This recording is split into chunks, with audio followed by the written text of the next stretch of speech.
Assalamualaikum warahmatullahi wabarakatuh. Sampurasun. Apa kabar adik-adik? Mudah-mudahan hari ini tetap sehat, tetap semangat ya. Kita akan belajar tentang Eropa. Adik-adik tahu Eropa? Ya, itu adalah salah satu benua yang terdapat negara Jerman, Prancis, Italia, dan sebagainya, termasuk Inggris juga ya, termasuk sekarang yang lebih hangat tentang Rusia, Ukraina. Nah, itu adalah benua Eropa. Dan kita tahu bahwa benua Eropa ini salah satu negaranya adalah Belanda, pernah menjajah Indonesia.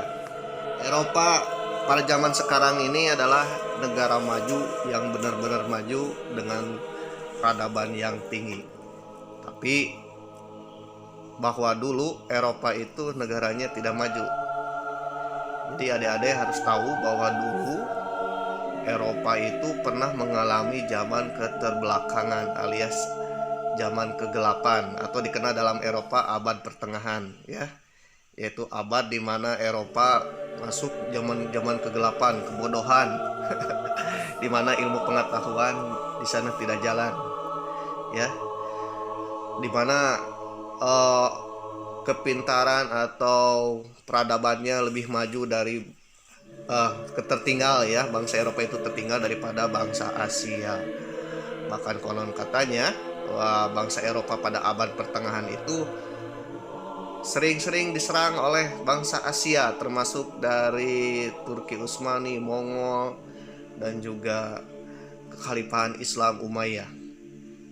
Jadi bangsa Eropa pada masa abad pertengahan ya tidak maju. Nah, abad pertengahan itu sekitar antara 336 sampai 1453 alias dimana pada abad itu Romawi Barat, Eropa sekarang itu runtuh, dikendalikan oleh bangsa-bangsa Jermanik dan sebagainya. Dimana pada masa itu kebudayaan Romawi yang luhur dan Yunani yang tinggi itu dilarang di sana ya, bahkan menjadi tabu, sehingga peradaban Eropa mengalami kemunduran.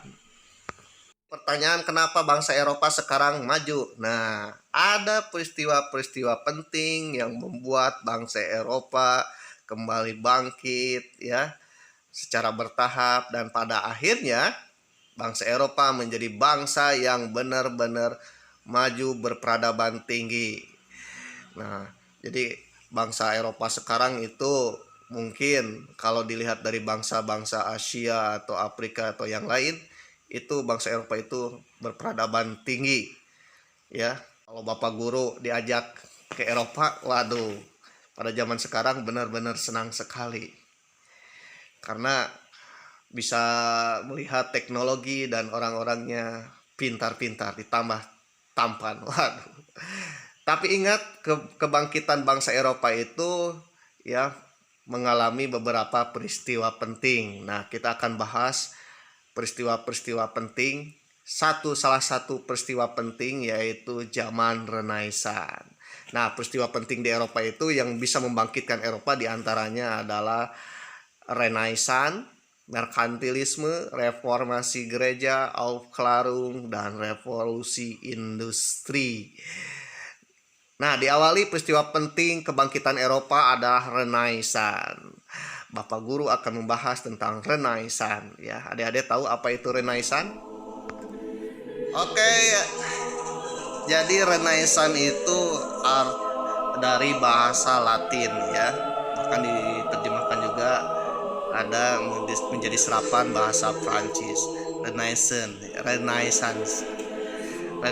itu artinya artinya kembali, naissance artinya hidup kembali ya, alias zaman di mana bangsa Eropa mulai kembali menggali ilmu pengetahuan dari bangsa Yunani dan Romawi. Merdeka.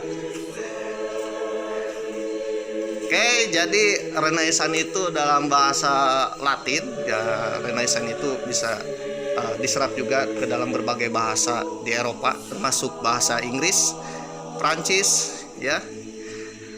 jadi Renaissance. Renaissance, Renaissance, aduh, bahasa Prancis. Raya artinya kembali, Renaissance artinya hidup, ya, hidup kembali atau alias zaman kembalinya bangsa Eropa mengembangkan ilmu pengetahuan dari kebudayaan Yunani dan Romawi. Maklum lah, sebelum zaman Renaissance itu zaman abad pertengahan alias abad ke-8, di mana bangsa Eropa meninggalkan kebudayaan zaman Romawi dan Yunani yang peradabannya lumayan bagus. Nah, setelah ditinggalkan, zaman Renaissance kembali lagi dipelajari.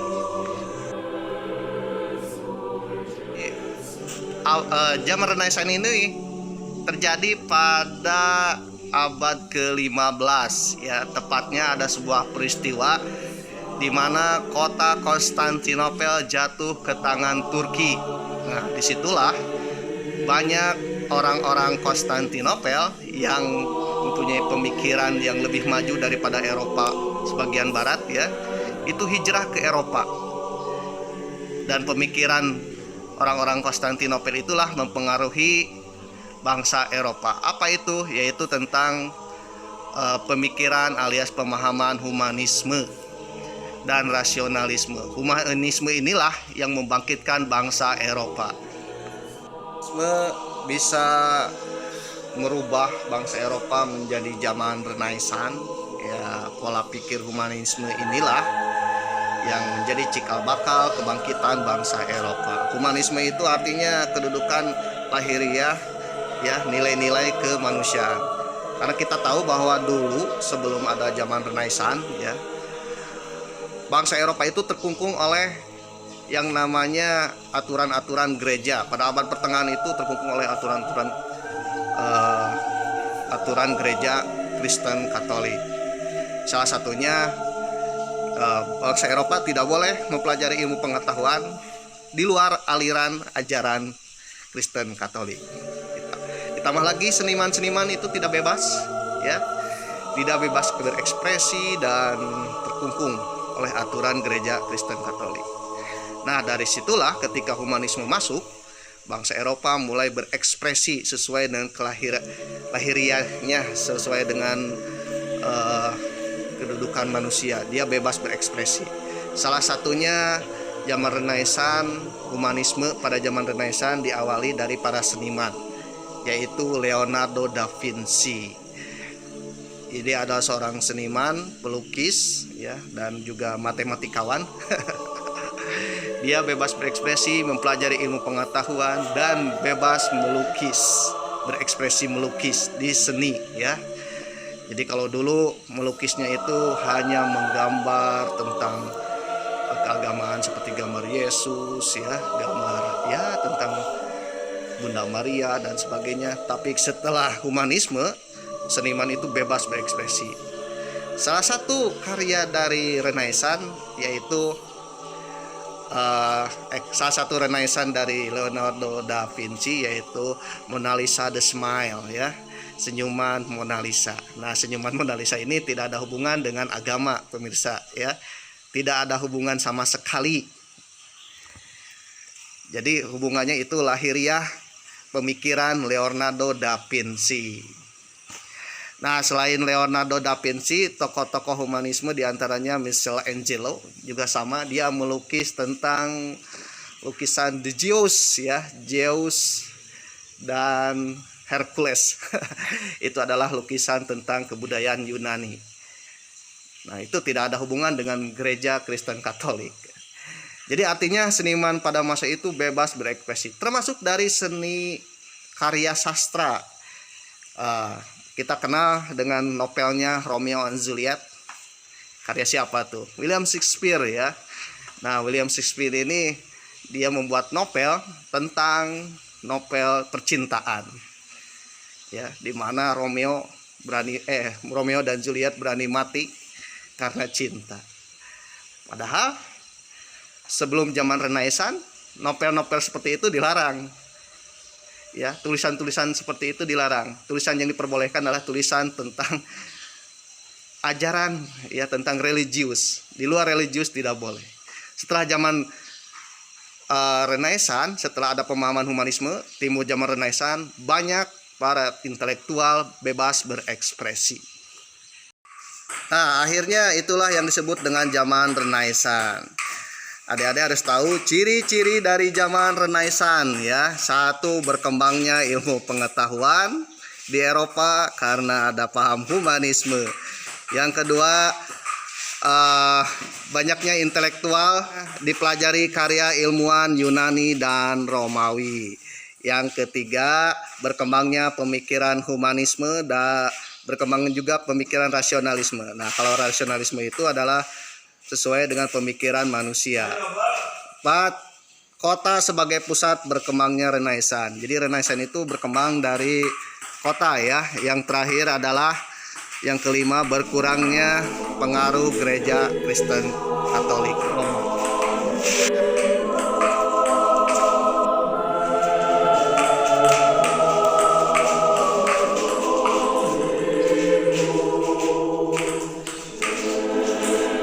Semenjak zaman Renaissance inilah para ilmuwan bangsa Eropa mulai mempelajari ilmu-ilmu yang berasal dari kebudayaan Yunani dan Romawi. Ya, salah satunya menggunakan bahasa Yunani dan Romawi dalam ilmu pengetahuan ilmiah. Ya, seperti kita tahu mengenal kata geografi itu adalah salah satu pelajaran tentang bumi ya. Lalu sosiologi itu tentang kemasyarakatan, politik dan sebagainya. Ternyata kata-kata tersebut diambil dari bahasa Yunani. Nah, ini ya bahasa-bahasa ilmiah untuk salah satunya misalkan di bidang biologi ada yang namanya kita kenal spesies Oryza sapienta ya, tentang padi. Nah, itu dari bahasa Yunani juga. Panas.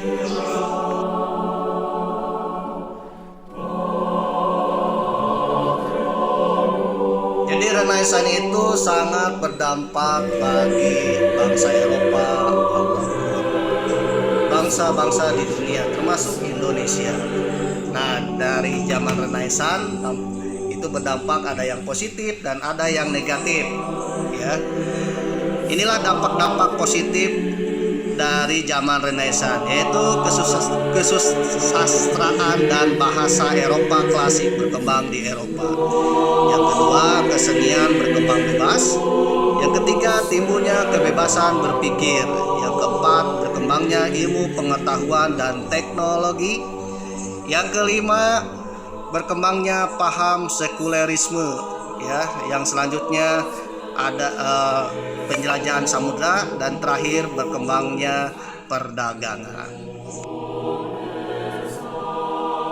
Adik-adik, di samping dampak positif juga ada dampak negatifnya. Waduh, apa sih dampak negatif dari zaman atau dari Renaissance ini? Yang pertama adalah karya-karya besar Eropa abad pertengahan ya dipandang rendah ya, seperti ajaran skolastik dan kebudayaan gotik.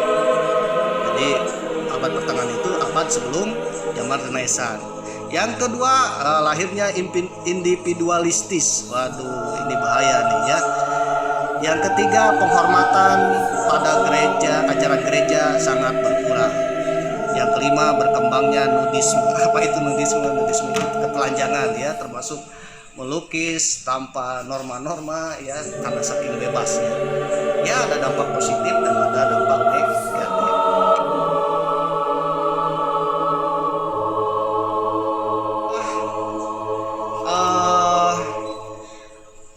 Bahasan kali ini tentang zaman Renaissance ya. Kebetulan Pak Guru juga sedang nonton bola.